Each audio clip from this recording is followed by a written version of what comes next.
Hello everyone. This is a brief video explanation for those who were excluded from the peer review activity for one reason or the other. Before I start though, I want to put everybody's mind at ease. If you're missing out on the peer review, it is not any cause for worry in terms of your grade. It counts as a homework grade, and I do drop 3 low or missing homework grades at the end of the semester, so not getting to participate will not have an impact on your grade at all.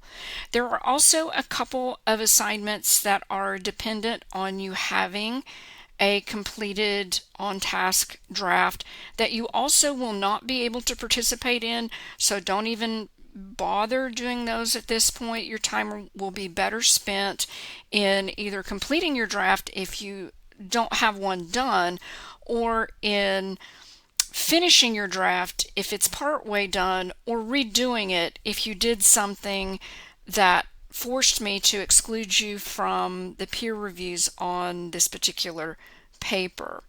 So let's talk a little bit about some of the reasons for exclusion. Obviously, not turning in a draft is one. Another reason is maybe having a 3-page paper when it's a 7-page paper, but I did say you could participate in the peer review if you hit 5 full pages. So if you had 3 pages or 4 or 4.5, you were excluded for that reason. You didn't meet the minimum threshold, and you just need to keep continuing with your paper so that you can catch up with the class. A few other people were excluded for other reasons, including verifiable use of AI on the drafting. We will use AI pretty extensively in the class, but never in the drafting. And some people chose to do that on this draft, and some people have evidence of verifiable AI use that's not just a situation of, I think this is AI, I'm pretty sure it's AI, it sounds like AI, but it's verifiable, definitive, and provable. So there's no ambiguity there. That's not to say that I necessarily think those drafts are completely AI generated, but when I do see the verifiable use of AI in a draft, I do know that the line has been crossed in terms of using AI in the drafting of the paper. We haven't really gotten into, in this class, the ways in which we will use AI yet, and I specifically refrained from doing any of that in the early stages of this draft because I didn't want any AI use to color your thinking or do your thinking for you. But I think that's what happened with some students, and I do understand why that may happen. I'm not necessarily drawing any bad conclusions of unscrupulous students and things like that. Sometimes people make choices for a variety of reasons, so there's possibility for redemption for all.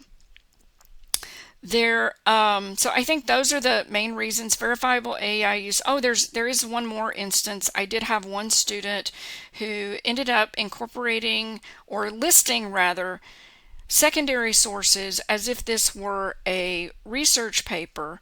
None of those things were cited in the paper, but there were entries listed on a works cited page, and also the paper itself was AI generated or heavily influenced, and it was completely off topic from this assignment sheet.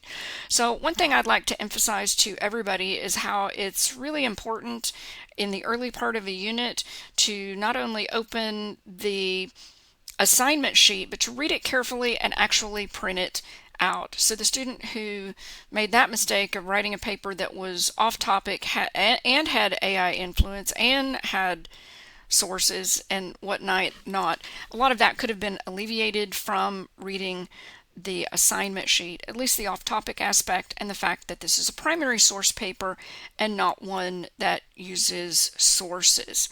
Now, at the very end of the assignment sheet, I'm going to show you something here in a minute, but I also wanted to go over a few things here.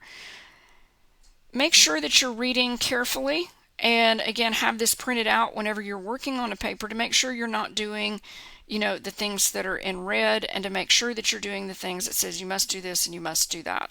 Sometimes there are papers that I have to let slide through that have AI involvement in them.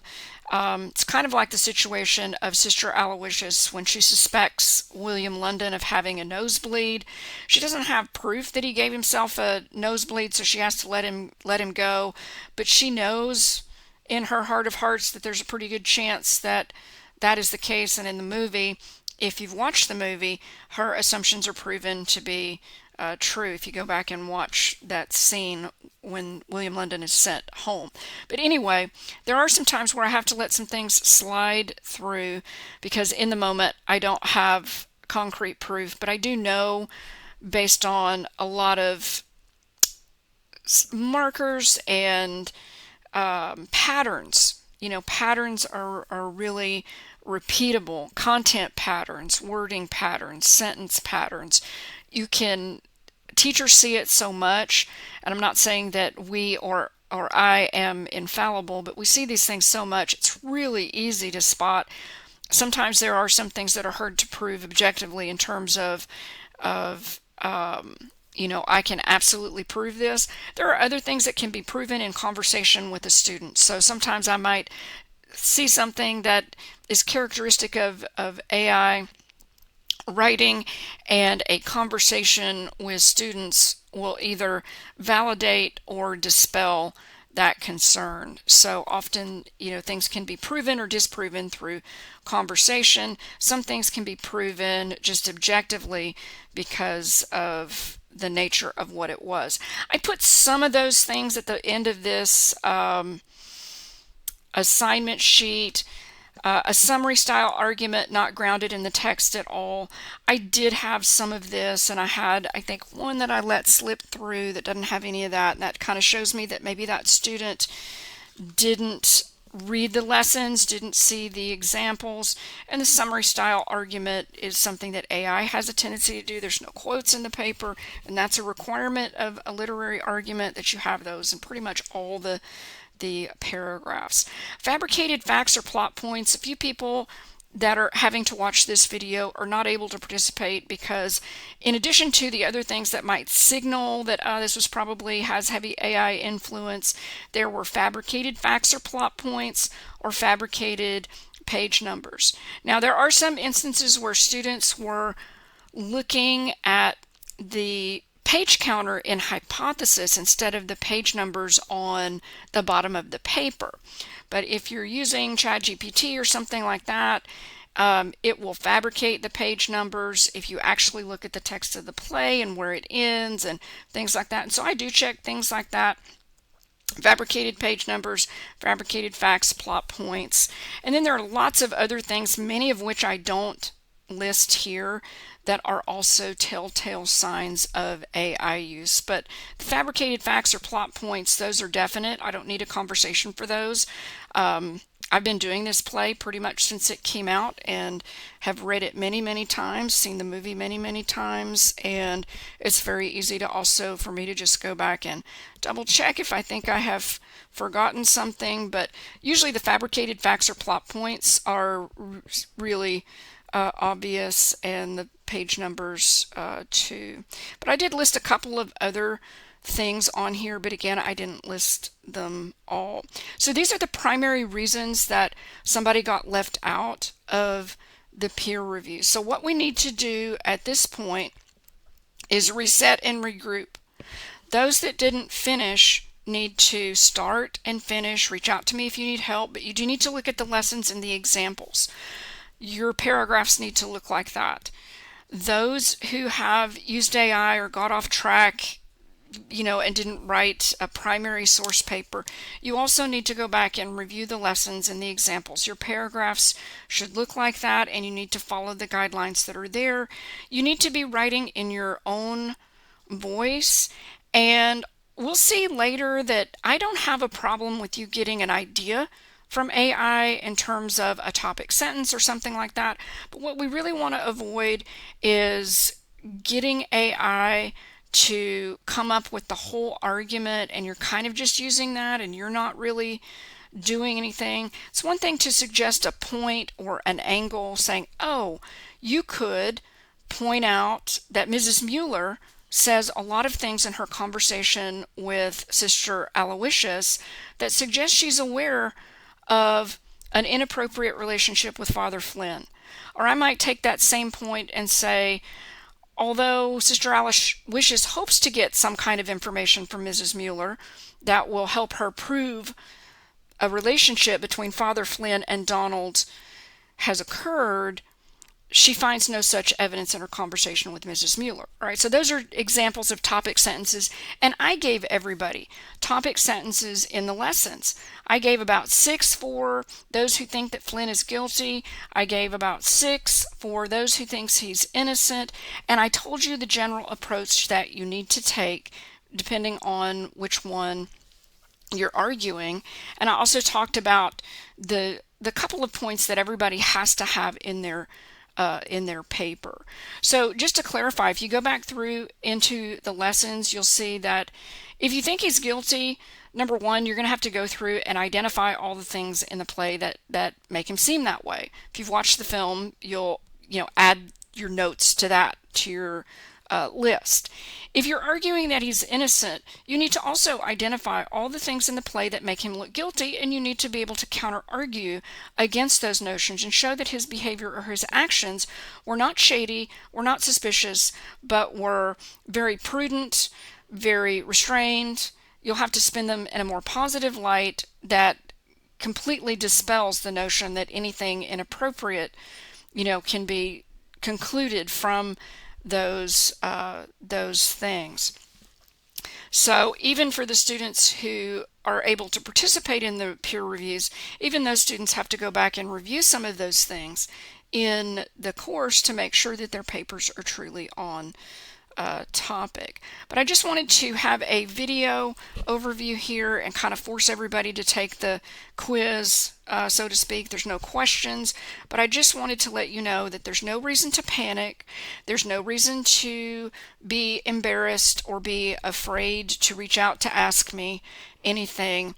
I haven't necessarily drawn any terrible conclusions about anybody, even those that used AI without in a circumstance that I'm not okay with. There's possibility for redemption here. All we need to do is reset and regroup. So that's it. And the last thing I'll say is that basically what you need to do between now and the early part of next week, which is week 3, is get the paper done, show that you've read the lessons, demonstrate that you've incorporated those things, write in your own voice, do your own thinking, and execute the argument. You need at least 5 pages to have a 70% of the draft, and if you have that, then you'll be caught up enough to be able to participate in the draft 2 assignment. Draft 2 is graded only on revision to draft 1, and if you have a draft 1 that has AI involvement in it, you need to start over from scratch because you're not revising your own draft if you've got heavy AI involvement. And if you've got an incomplete or missing draft, you need to write it. So the goal is to try to get something done over the weekend, maybe by Monday or Tuesday at the very latest, but Sunday would even be better if you could get a draft done by then, because then you have more time to potentially get some feedback on that draft in addition to your own self-assessment and be able to turn in draft 2. I cannot give credit on the draft 2 link for a draft 1 submission. So even if, let's say, you just redid it and it's like, here's my new draft that doesn't have any AI involvement in it, if you just turn that in, I can't give credit for that. I need you to have a legitimate draft to begin with and then revise that, because I have a very specific workflow where you show the changes that you made between drafts, and it doesn't make sense to make changes to a draft that already has evidence of inauthenticity in it. Okay, so that's a wrap. Let me get this out there so you guys can watch this and take a deep breath and just focus on redoing or completing the paper. Everything's going to be just fine. It's going to be okay. All right, y'all take care. Have a great day, and I'll talk to you soon.